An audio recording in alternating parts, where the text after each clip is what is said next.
Just a warning. This episode contains content that listeners may find distressing. I've learned some surprising things making this podcast. And one of the most surprising is that nobody really acknowledged child abuse until the 1960s. In the words of sociologist Ron Westrom, until then, the fact that parents and caregivers sometimes abused their children was a hidden event.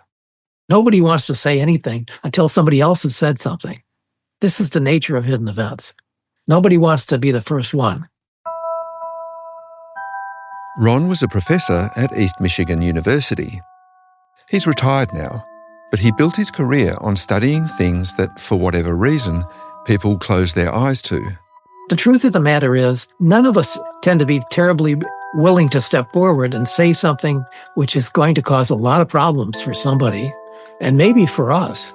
Heroes are rare, and especially in this kind of field. Then, one day in 1961, a hero took that step. Out of his work grew medical practices, laws and institutions that have saved perhaps millions of children from harm. But it also gave rise to an argument, a scientific and medical dispute so heated that some people now describe it as a war.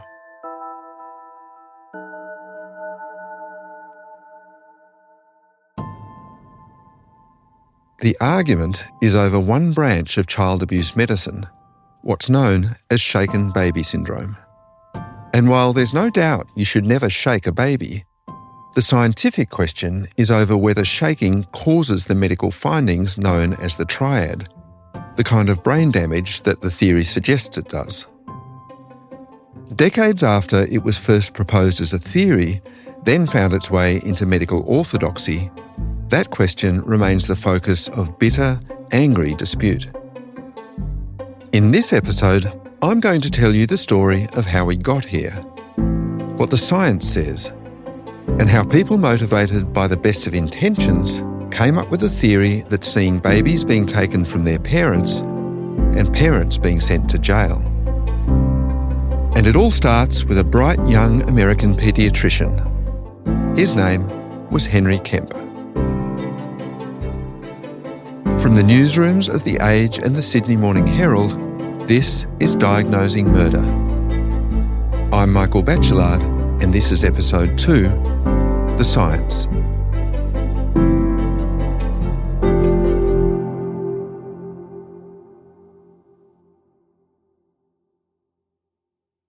Henry Kemp was a prodigy. At 34, he became the head of paediatrics at the University of Colorado. And what he saw there was plenty of evidence that some adults were deliberately hurting children. And he said, there were times when you would see the outline of a hot iron on the back of the child, which was clearly something that had been done to them by a parent or a caretaker. That's Ron Westrom again. Kemp was really angry about the fact that pediatricians hadn't sort of lammed onto this and said, basically, he said, we were the ones who were responsible. As pediatricians, we needed to recognize this. What Ron admired about Kemp was the fact that, unlike his colleagues, he wasn't willing to just treat the injury, but ignore the ongoing danger to the child. And so in his own practice, he essentially said, he wasn't going to put up with any shilly-shallying. He wanted people to actually confront what was going on. From the point of view of 2025, this all seems hard to believe. But it's true. A senior child abuse paediatrician in Australia told me that well into the 1970s, there were perhaps 4 reports of child abuse per year in New South Wales. 4. Now it's in the thousands. Anyway, years later, Ron interviewed Kemp about his achievements, and they hung out together a bit. It's clear Ron admired him. I found him extremely friendly and warm and very loving person. But he was also a crusader. In 1960, Kemp tried to take his crusade public. He wrote a conference paper calling out child abuse, but it got no attention. So the next year, which was 1961, Kemp decided that he was going to blow this wide open. At the annual conference of the Academy of Pediatrics, Kemp stood in front of a room full of 1,000 other doctors and spoke in detail about what he saw as a huge, hidden problem of violence. He called it the battered child syndrome. From there, the idea exploded in the public mind. Between 1962 and 1965, America's big three news magazines, Time, Newsweek and Life, all wrote about battered child syndrome. But it really took off after it featured in an episode on perhaps the world's first medical drama, a super popular show called Ben Casey. Your own stupid frustrations, you took them out on that boy. I had to punish him. You think you have the right to kill him because you happen to be his father? They'd put you in jail for beating a dog that way. And Kemp himself became a bit of a star.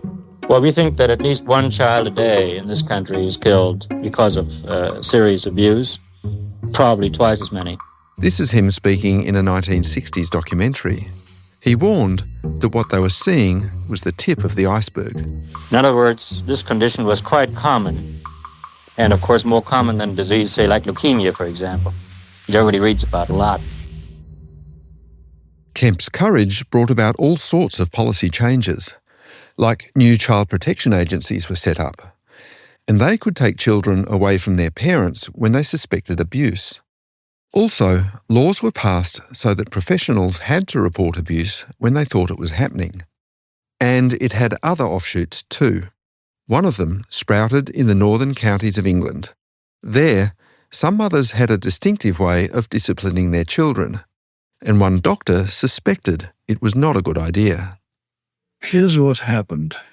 I'd been seeing a number of patients with this thing, subdural hematoma, which means an effusion of blood. This is Norman Guthkelch. My name is indeed Norman Guthkelch, and I'm a retired pediatric neurosurgeon.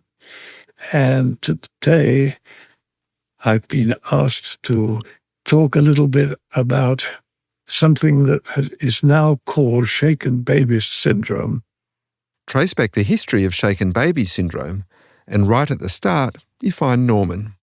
In the 1960s and 70s, he was practicing in the north of England, and he kept seeing these mystery hematomas, children with blood collecting under one of the membranes that cover the brain. What I found by friendly questioning was that these were children who had been naughty and who had been corrected by their parents by shaking. This was a time in England when breastfeeding mothers and even babies themselves were given Guinness as a kind of vitamin supplement. So maybe a little light shaking seemed fine. Now, that sounds a stupid thing to do, but it was in fact permissible in my part of the north of England at the time. It was sort of traditional. You took your child and you just gave it a bit of a shake. Norman began to develop a theory. He drew on two quite different sources. One was Kemp's work on child abuse. The second, well, that came from a most unlikely field of research. They were looking for safer cars. And these are the experiments that led to headrests and that led to seatbelts. And it was horrific what they did. This is Sue Leutner. Sue Leutner. I was drawn into the shaken baby arena in, 1996, when the niece of a friend of mine was accused of shaking a baby she was babysitting. Sue's a technical writer who spent hundreds of hours researching shaken baby syndrome in the medical library and has written extensively on the subject. She's also the person who did the interview you just heard with Norman Guthkelch. Sue explains the link with the car crash research. Essentially, the car companies were interested in whiplash injuries and the brain damage that sometimes resulted. So to study the forces involved, they took 50 rhesus monkeys and basically used them as living crash test dummies. They had these little benches that they would put the monkeys in, and they would slam them against a wall with all these sensors on their neck. And they had this little cap they would put on them. Oh, it was awful. When they examined the monkeys afterwards, the scientists found many of them had brain injuries, but no sign of external injury. To Norman Guthkelch, it was a light bulb moment. Maybe the hematomas in the children he'd been seeing were caused by whiplash after their mothers shook them. And he said, oh my goodness, this could be a very bad thing, and we should discourage people from doing it. And so in 1971, 10 years after Kemp's big conference revelation, Norman wrote his own paper. It was just 2 pages long. For the first time, he proposed that there might be a relationship between shaking a baby and subdural injuries. The language of Norman's paper is thoroughly hedged. He wrote, "One must keep in mind the possibility of assault in considering any case of infantile subdural hematoma. Keep in mind the possibility. It's hardly a call to arms. Ultimately, though, that's just what it became." And it was only quite recently that I realized the enormity of what had happened. What happened is that Norman's paper was the seed out of which shaken baby syndrome grew. It started when he posted his paper to his friend, a fellow paediatrician in the United States called John Caffey. And from what I can make out, Caffey was a man beset by professional jealousy. Caffey definitely felt that he'd been left out. That's Ron Westrom again. Fate gives you a chance, and if you don't take that chance, then you're going to regret it forever. And so I think this is really what happened to Caffey. Caffey had written about child abuse as far back as the 1940s, well before Kemp. But it seems he hadn't wanted to upset people too much, so he kept it low-key. That meant his paper was overlooked. And 20 years later, Kemp got all the attention. Now, with Norman Guthkelch's paper in his hands, Caffey wasn't going to make the same mistake again. He wrote his own paper, which took Norman's theory and elaborated. And Caffey didn't hold back in his advice about what parents should avoid doing. He had a long list of things, that including putting babies in a bicycle or a rocking horse. He warned about bouncers, swings, seesaws, slides, trampolines, powered cradles, and something called powered vibratory training equipment in gymnasiums, whatever those are. He really didn't like anything that looked like shaking a baby. And Caffey pushed his theory hard. He even tried to coin a name for it, Caffey syndrome. It never caught on. Instead, it got the name we're all now familiar with, shaken baby syndrome. And under that name, it really took off. Out of Caffey and Guthkelch's theory, 2 approaches grew. The first is educational. The developing brain of a baby is so fragile. In this Australian TV ad, someone puts an egg inside the hollow skull of a doll, then shakes it. That shaking them, even for a few seconds, can cause serious brain damage. The mess it causes is unambiguous and incontestable. Babies break if you shake them. If you can't stop your baby crying, cry for help. This advertisement and public service announcements like it all over the world were consistent with what Caffey and Guthkelch had envisaged. They simply wanted to put out a cautionary note that said, parents, beware, you may be harming your children without knowing it by doing this, so let's be cautious. Don't shake your children. That's Keith Findlay. He's a retired professor of law at the University of Wisconsin. And Keith says that because they initially saw education as the point of their papers, Caffey and Guthkelch were happy to just put out a hypothesis. They didn't really do much research. So it made sense. It had very little downside to embracing it because what was the remedy? Education, playing it safe. So it was quickly embraced in medical school. But Keith's not an educationist. He's a lawyer. And as a former co-director of the Wisconsin Innocence Project, he watched as this educational approach branched out into something else entirely. By the early 1990s, the legal community, prosecutors began looking at that and recognizing this was a tool that they could use to prosecute people they believed were involved in child abuse. The way Keith tells it, as the years passed, the doctors diagnosing shaken baby syndrome and the lawyers citing it to bring prosecutions sort of amped each other up. So it's a synergistic thing where the medicine provided this mechanism that the law saw as a tool for prosecuting people, and the pressures and powers of the law then put pressure on the medicine to change, so that by the early 1990s, they were no longer saying this was unknowing infliction of harm, to saying that in the 1993 official position paper of the American Academy of Pediatrics, any parent who shook their child this hard would know it would cause harm and perhaps kill the child. That American Academy of Pediatrics paper made this hypothesis, in essence, settled science. By 1993, it was medical orthodoxy. And in the courts, the shaking theory was a pretty efficient package for prosecutors. It delivered them a perpetrator, usually the last person holding the baby. That person must have intended to hurt the child, because it was said the violence required to cause the injuries could be equated to a car crash or a fall from a multi-storey building. And you didn't need an eyewitness, because the expert evidence of a doctor was enough to convince the jury. With all this in place, the number of convictions exploded. Miles Ferguson from Portsmouth is accused of shaking his baby to death. Daycare provider Audrey Edmonds was convicted in the death of 7-month-old Natalie Beard.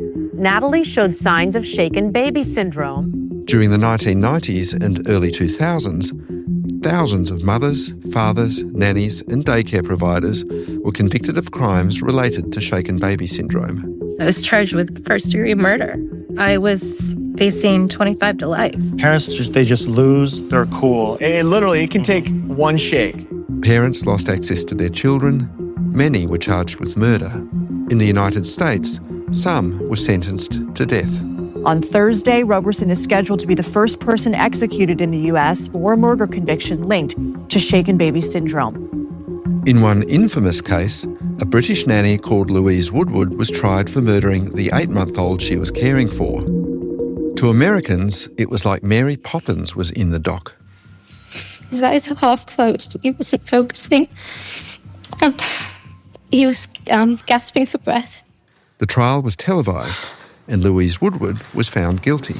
Why did they do that to me? Why did they do that to me?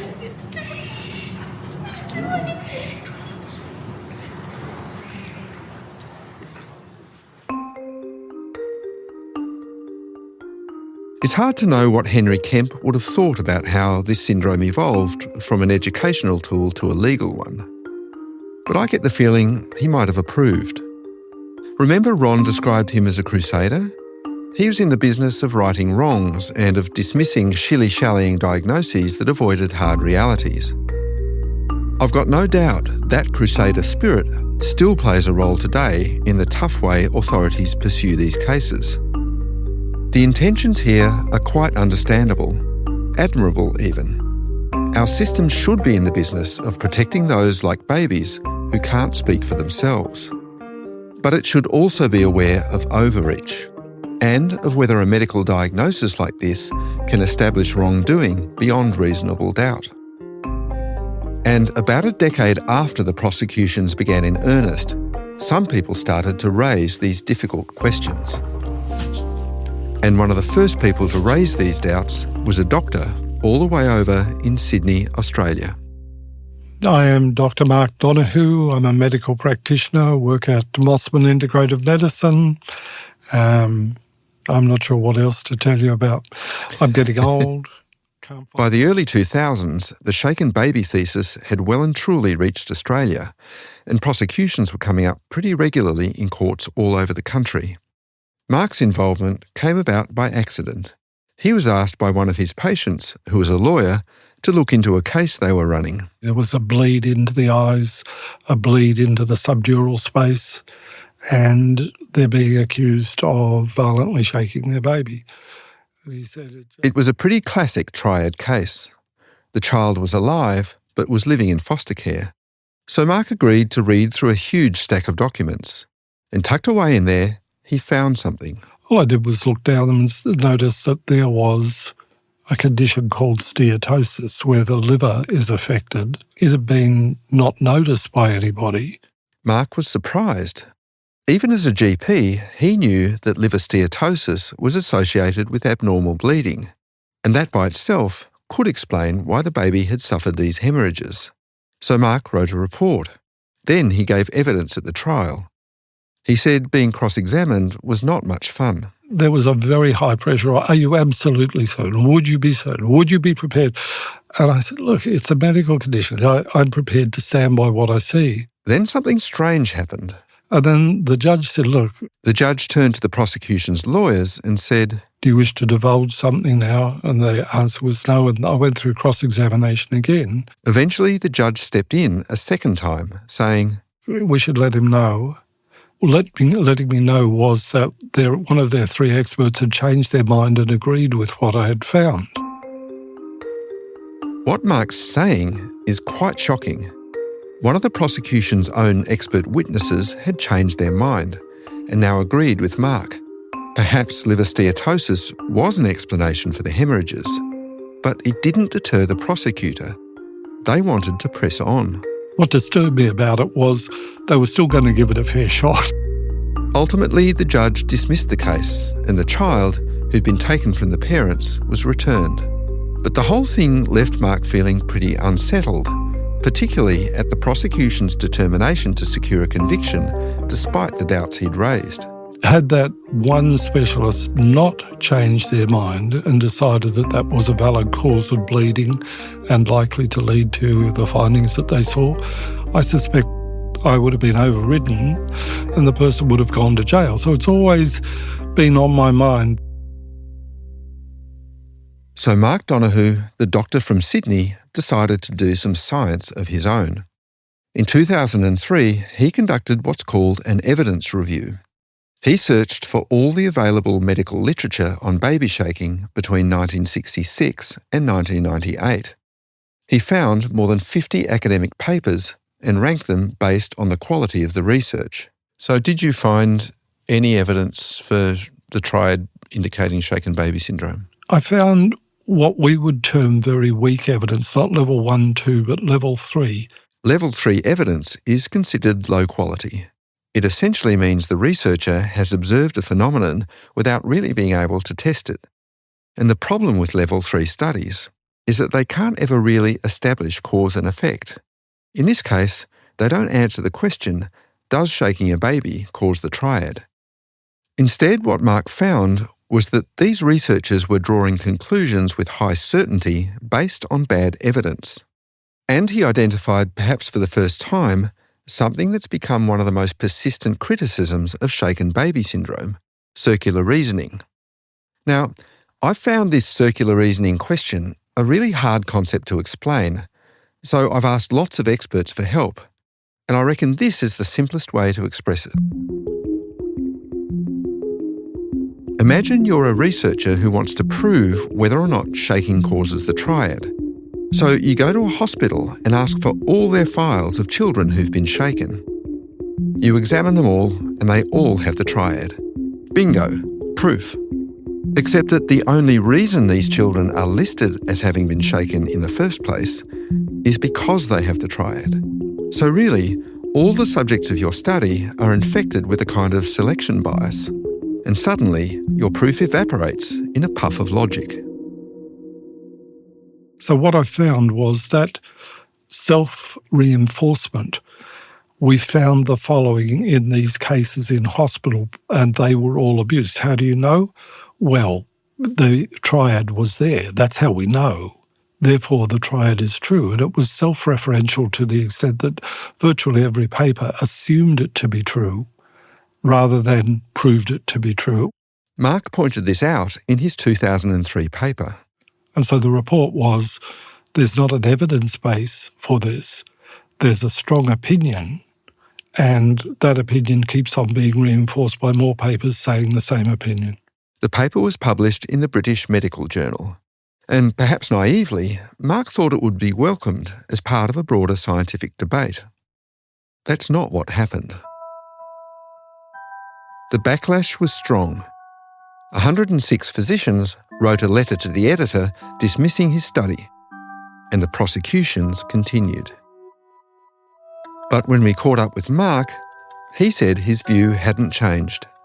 Or to me, the idea was, contribute something here. This is how weak or strong the evidence is. And instead, it kind of confirmed my bias that some people just know things to be true. And anyone who says they're not, it's more a religious battle than a science battle. And I thought that's what I ran into. On the face of it, that's a big statement, that a belief in shaken baby syndrome has become more of a religion than a science. Surely 106 doctors writing to a medical journal have good science backing them up. So what is the state of the science behind this syndrome? And why is it so contentious? That's after the break.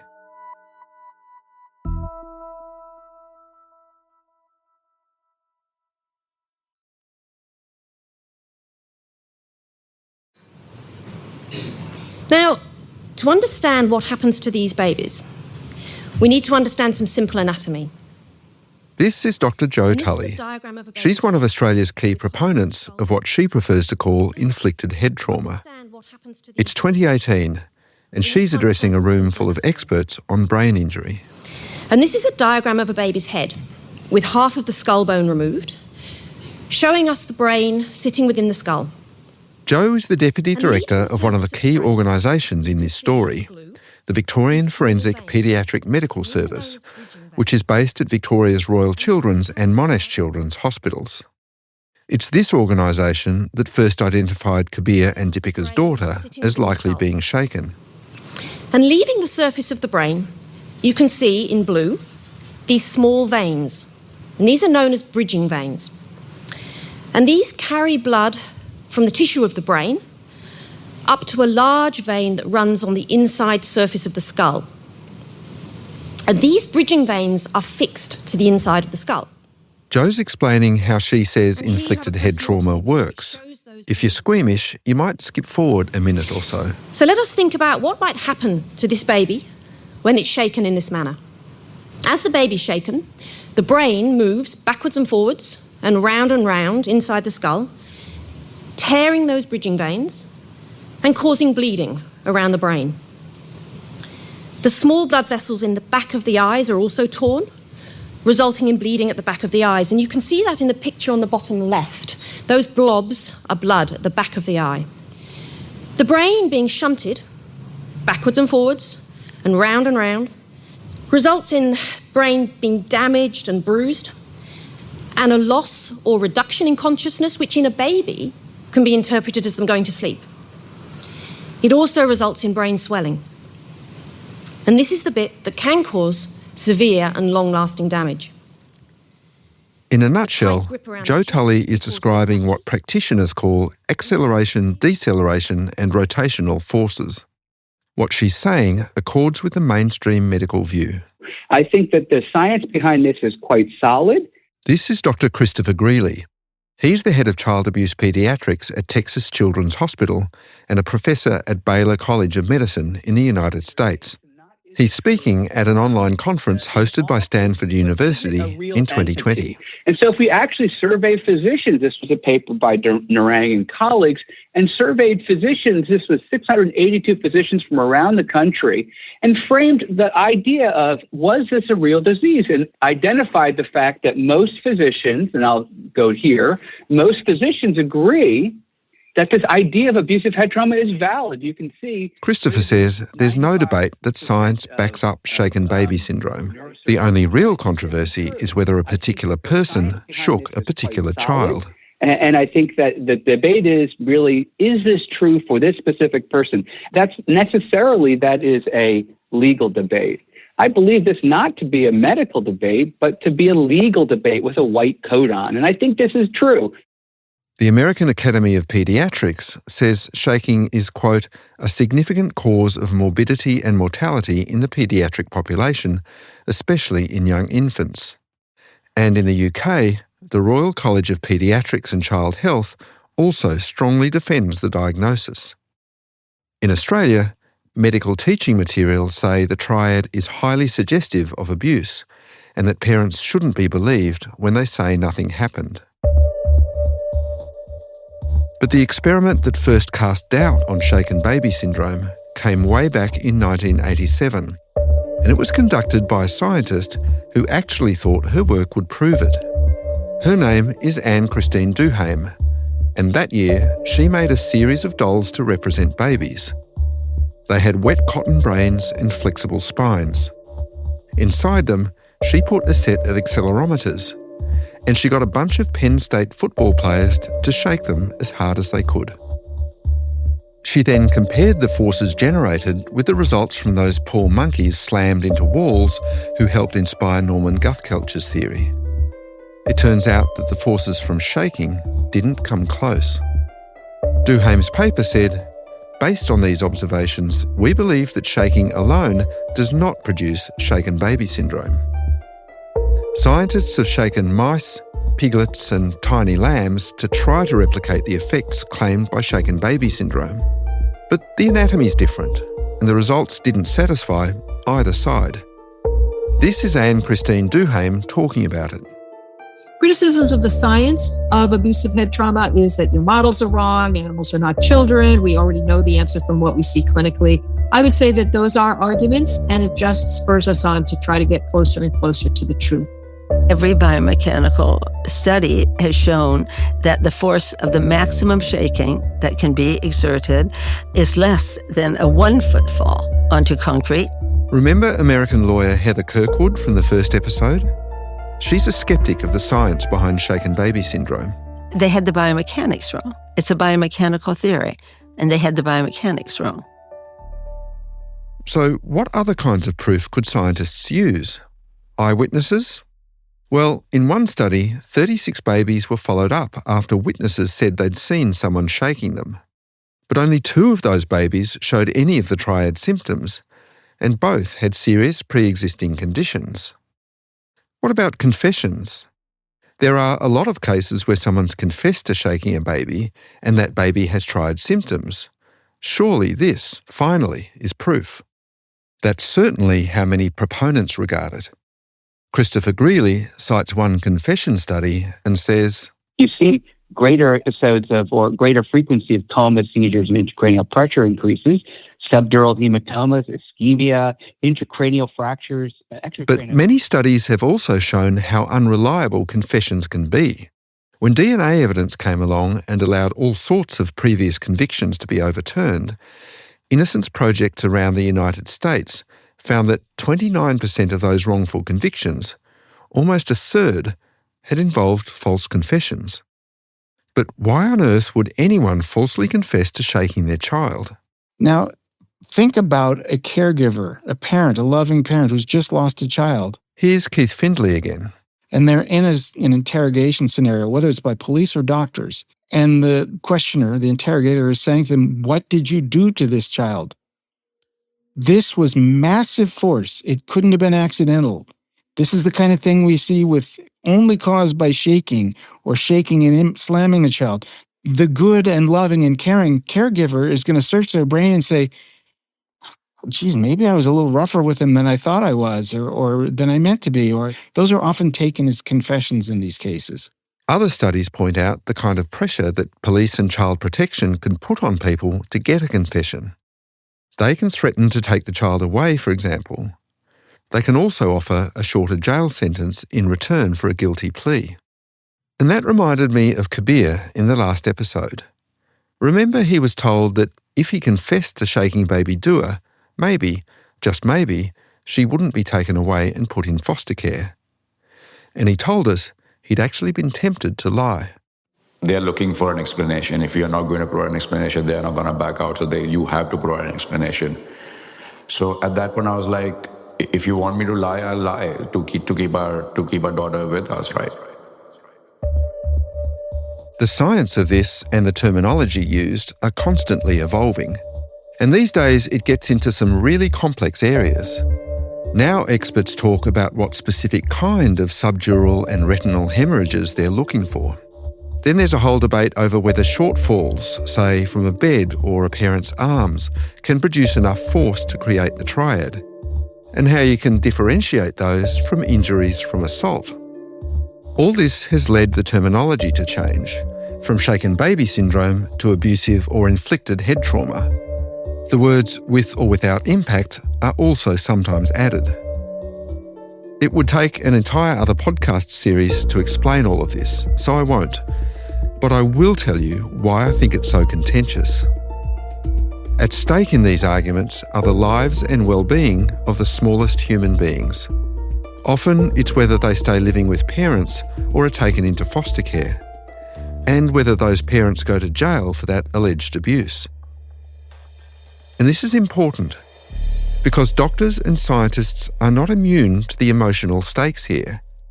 Perhaps it's for that reason that the argument over shaken baby syndrome is often not polite. In researching this podcast, we've heard people called unbelievers, denialists. I've heard the words dogma, religion, even cult. Those who dare to break with the orthodoxy are vilified and attempts are made to silence them. I'm telling you this because you can't understand the history here or the debate over the science without knowing how entrenched and emotional the two sides are. Through the months of reporting this story, we've watched documentaries, listened to conference sessions, attended online courses, interviewed multiple people, and what Keith Findlay is saying is no exaggeration. Things have got nasty. It's not much of an exaggeration to call it a war. Keith goes even further. And it's not just a war, it's like warring religions. I'll tell you, if I hear another validation based on confessions and convictions, I'm going to barf. This dispute involves every part of the science you've heard about. They have to go to confessions. And they tell us, here's what I did.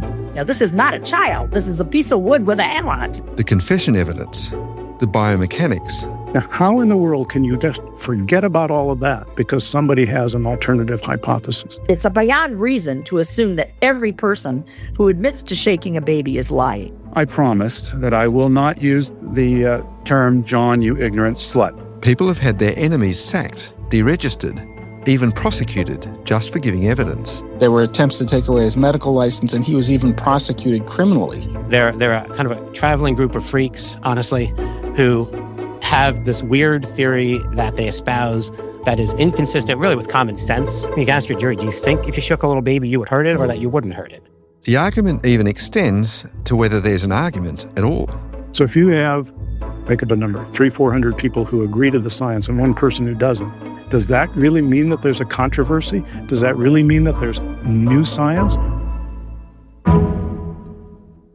In this war, the supporters of shaken baby syndrome are outgunning the opponents. And pretty much every year, an American organisation, the National Centre on Shaken Baby Syndrome, holds a conference to gee up the troops.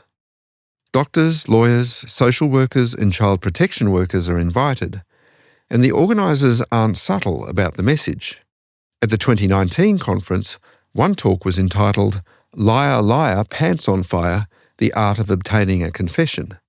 And another was "All Hat and No Cattle, the controversy surrounding abusive head trauma."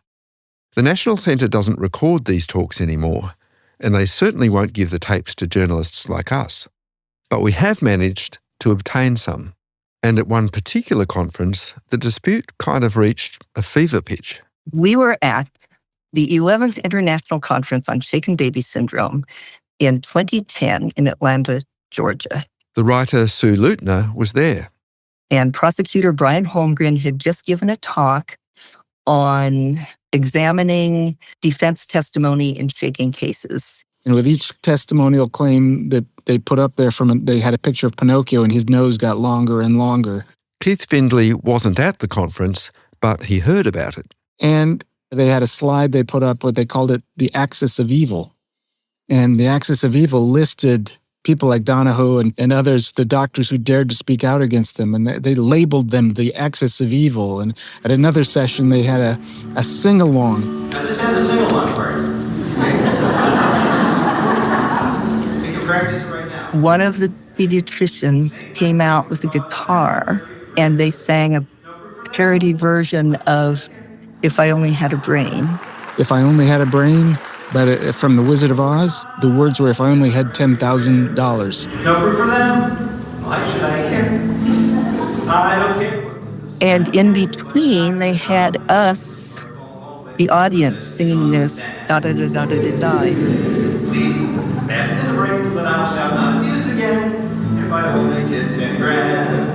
I will say there is no basis for the claims in shaking cases. My opinion's in demand.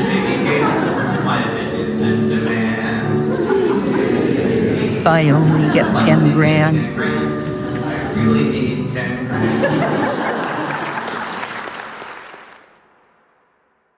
Imagine being a social worker in that room. Would you doubt? Would you set yourself up for ridicule like that?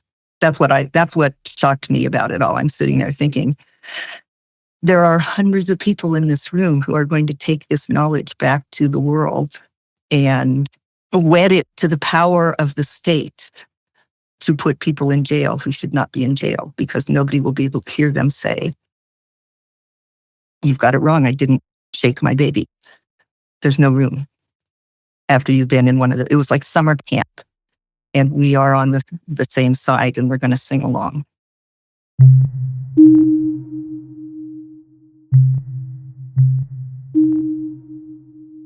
When I started this project, I assumed doctors were scientists.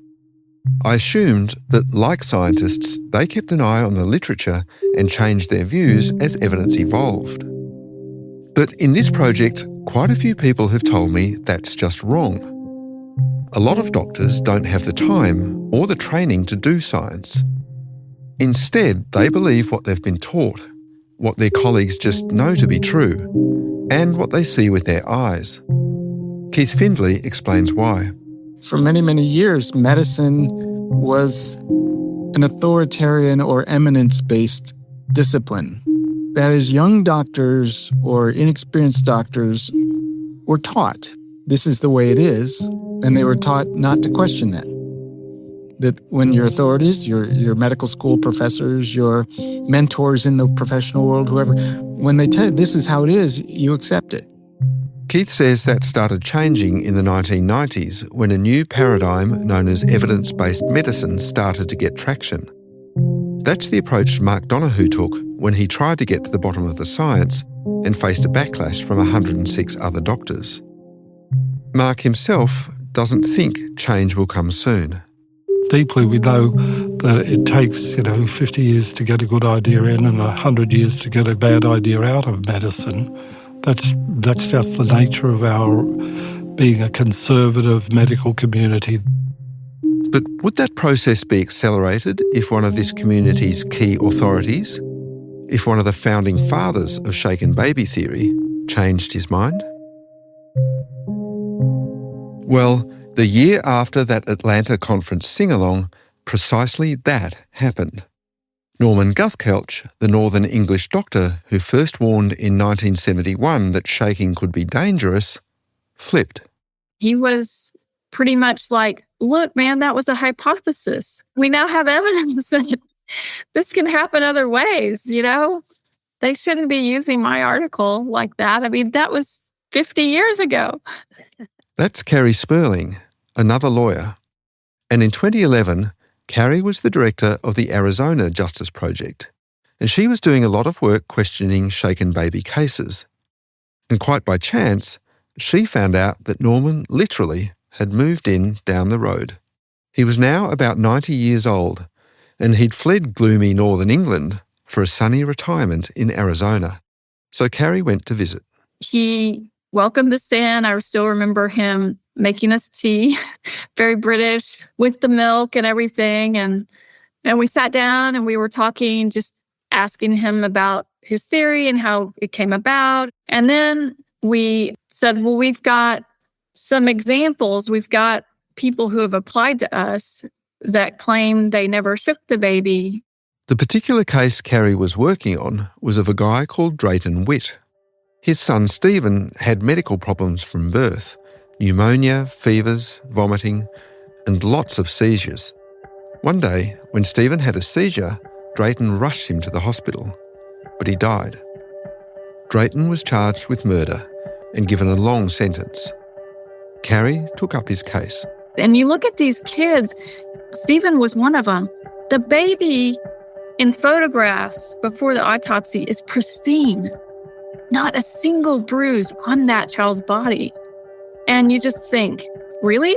The physics of such is that you can grab hold of a baby and shake it so hard that it's like a, 5-story fall, or what they used to say, or a high-speed car crash, and not put a single mark anywhere on the baby. Norman was interested. He told Carrie he'd look at the papers. And it probably wasn't a week later when he called me and he said, Professor Sperling, we have to get this guy out of prison. This baby did not die from shaking. This baby had an existing brain condition. Norman was astonished that his little theory from 1971 had spawned this legal juggernaut. He was just outraged. And then I started showing him all the research and people quoting him, and then coming to the conclusion of, if you see these 3 things, then it has to be shaking. And he's like, that's nonsense. That's not what I said. I said it was a theory. I said it's a hypothesis, and they're using it to convict people. He was just livid about it. Norman agreed to appear as a defence expert for Drayton. And to cut a long story short, after a decade in prison, Drayton was freed. Carrie thought Norman's reversal would basically end the war, but it didn't. I am more than perplexed. I'm just like, throw my hands up.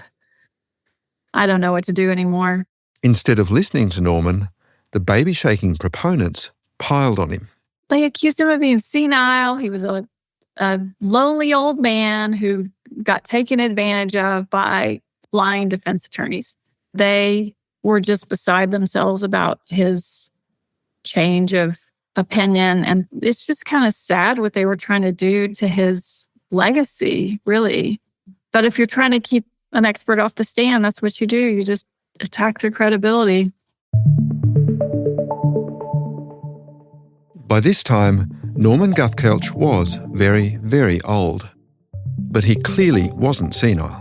A lot of babies have been ill. They're in a serious state of health. And he still had a strong grasp of the issues. And because nobody can figure any other explanation, this child is labeled as having been brutally assaulted by the caregiver. I don't think that's good enough, do you? As for the case that flipped him, Drayton Witt's case, I think I used the expression in my report. I wouldn't hang a cat on the evidence of shaking as presented. Back in Australia, this turmoil has all but passed us by. Most people aren't even aware of the controversy. But in 2021, a young man convicted of shaking his girlfriend's baby to death tried very hard to change that. He took his appeal to the highest court in the state of Victoria. And there, in front of 3 judges, he challenged not just the finding of guilt against him, he and his lawyers put baby shaking itself on trial. The young man's name was Jesse Venassia. Today, the former carpenter was jailed for 8.5 years after a jury found him guilty of child homicide. In a moment of frustration, he killed baby Caleb, robbing the child of a future and his mother of her only son. When Jesse lodged his appeal, he was serving his long jail sentence. A jury had found he'd shaken his girlfriend's 16-week-old child, Caleb, to death. Now, the defence and prosecution both agreed that Caleb had been a very sick boy. He was born small and unwell, and a few days before he died, his head, which at birth was at the 3rd percentile in size, had swollen at what one doctor described as a concerning rate to the 85th percentile. Caleb had spent 3 days in hospital getting treatment, and neither side at Jesse's trial suggested that any of this was the result of abuse. Then, 3 days after Caleb was sent home from hospital, Jesse was rushing him back. He insisted the little boy had just gone floppy and unresponsive in bed. Caleb had no bruises and no fractures, and his head was even bigger. When doctors examined Caleb, they found the triad. It was enough for the forensic paediatricians, including Dr. Joe Tully, who you heard from earlier, to say it was almost certain that he'd been violently shaken. At Jesse's trial, the jury agreed. The judge sentenced him to prison. During sentencing, Justice Croucher was overcome with emotion. He broke down in tears, recounting the effect Caleb's death had had on his father, stopping several times to wipe away tears. At his appeal, Jesse's lawyers argued that the shaken baby diagnosis is no better than junk science. And to back up that claim, they relied on a landmark study by Sweden's Health Technology Agency. I'm not going to try to pronounce its name, but it's known as SBU, and it has a global reputation for its work assessing practices in health and social services. And in 2014, SBU decided to try to answer the shaken baby conundrum once and for all. It put together a team of more than 40 experts, and for 2 years they worked to answer one seemingly simple question. The research question was, with what certainty can we say that these trial findings means that the child has been shaken violently? That's Anders Ericsson. He's a retired professor in forensic medicine and was one of the key authors of the SBU study. I am Anders Ericsson. I am 74 years old now, retired. Anders and the team of researchers started by reading the abstracts of more than 3,300 papers in 5 different languages. Then they read 1,065 of those papers in full. You could say this was the entire corpus of shaken baby science as it stood back then. The SBU scientists then analysed those papers according to evidence-based medicine standards and ended up with just 30 papers that were directly relevant to their question. But remember the circular reasoning we mentioned earlier in this episode? Well, 28 of the 30 papers just assumed shaking had caused the triad. Unfortunately, 28 of these 30 publications turned out to have a high risk of bias, which means very low scientific evidence. So in the end, only 2 papers were left. Both involved witnessed or confessed shaking. They showed some links with the triad signs, but it was complicated. So when the team reported their findings in 2016, they gave no comfort to the proponents of the theory. And the main result of the SBU report was that the evidence to diagnose violent shaking from these 3 medical findings is very weak. So basically, we cannot say that these 3 medical findings means that the child has been shaken violently. In essence, it's exactly what Mark Donoghue found 13 years earlier. So it's a circular argumentation. That doesn't add any knowledge. It just confirms. It's a self-fulfilling prophecy. To Jesse's lawyers, this evidence seemed compelling. So one morning in 2021, Anders found himself on Zoom in front of 3 eminent Australian judges. I remember that it was 4 o'clock in the morning here. And I was heard in the court for 4 hours until 8 o'clock. Then I had to leave. In evidence, Anders agreed with the defence that Caleb could well have died of an illness, not from assault by Jesse. So what happened when an Australian court was confronted with Scandinavian science? It didn't go so well, at least not for the Swedes. The majority judges said they'd just got it wrong.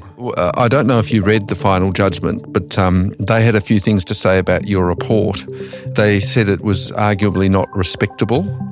It didn't carry out any... They hadn't done their own research, the judges said. The study only looked at other people's papers. Their findings were radical. They'd culled most of the papers and ended up with nothing. They'd asked the wrong question and didn't have any child abuse paediatricians or ophthalmologists on the panel.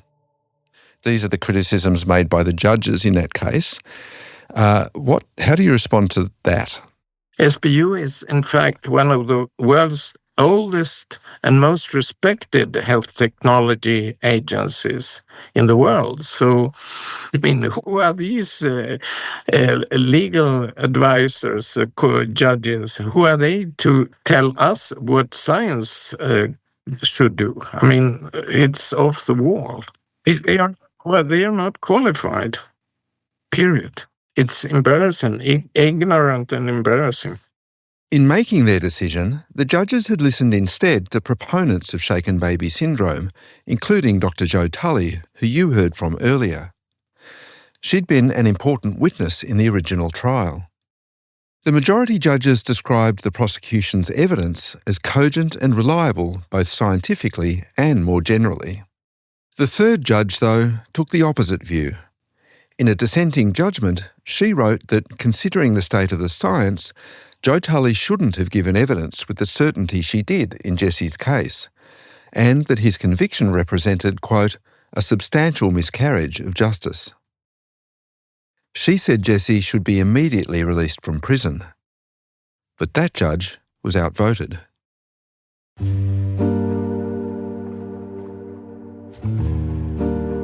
Jesse's serving out the rest of his time in jail, and the majority judgment validated the Australian legal position that shaken baby syndrome is solid, credible science.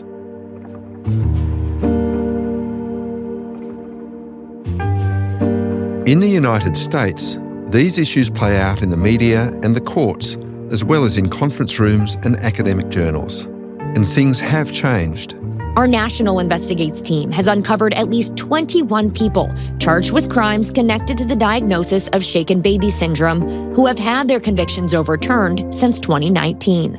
In New Jersey a couple of years ago, an appeal court found a shaken baby case had been based on junk science and prevented the theory being used in the prosecution. Lawmakers say that the state's junk science law should force the conviction to be reconsidered. Why were most of their charges reversed?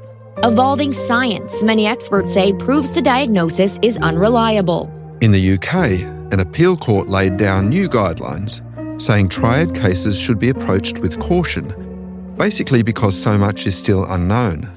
The very basis of the scientific theory that sent them to jail or jeopardised their freedom and families has been called into question. And in Sweden, the courts basically don't run shaken baby cases anymore.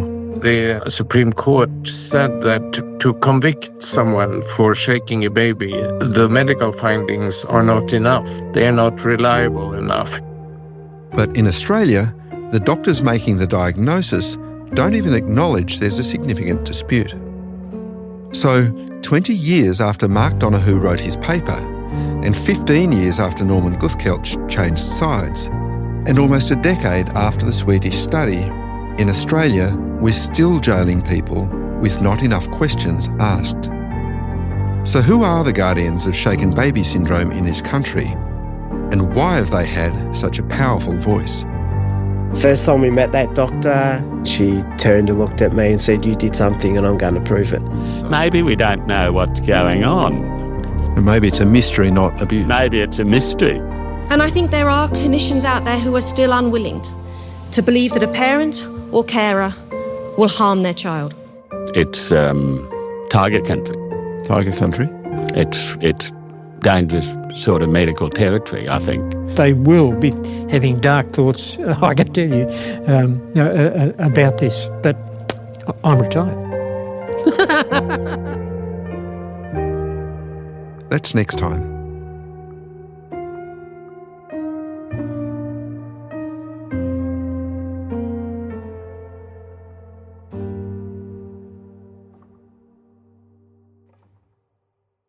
If you found anything distressing in this episode, you can call Lifeline on 13 11 14.